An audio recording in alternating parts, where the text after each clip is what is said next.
ඔයා 2026 New Zealand එන්න බලන් ඉන්න international student කෙනෙක්. එහෙනම් මේ අපි දැන් කතා කරන්න යන දේ වල ගොඩාක් ප්‍රයෝජනවත් වෙයි. අපිට කියන උදේනි ඔයා කියන බලන්න ඔයාගේ course එක මොකක්ද New Zealand or university එක මොකක්ද? මම මෙසේ යුනිවර්සිටි එකේ MBA student කෙනෙක් විදිහට දැන් study කරනවා.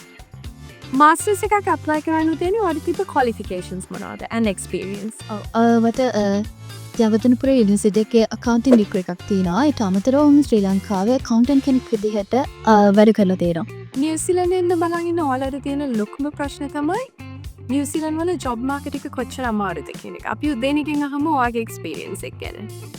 මම New Zealand ආවට පස්සේ තේරුම් ගත්තා මෙහි New Zealand experience තමයි මෙහෙන් පර්ස්ලා අපෙන් බලාපොරොත්තු වෙන්නේ. එතනදී මම මෙහි ඇවිත් within 2 months මට පුළුවන් වුණා ProBook consultants එක්ක intern කෙනෙක් විදිහට වැඩ කරන්න. මම මගේ internship එක 3 months වලින් ඉවර කරලා ProBook consultant එක්කම part time වැඩ කරන්නත් මට opportunity එක හම්බ වුණා.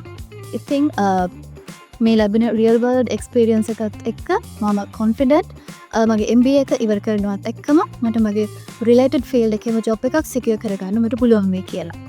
ඒ වගේ උදේනිකේ success story එක වගේ ගොඩාක් success stories අපි students ලගෙන් දැකලා තියෙනවා අහලා තියෙනවා.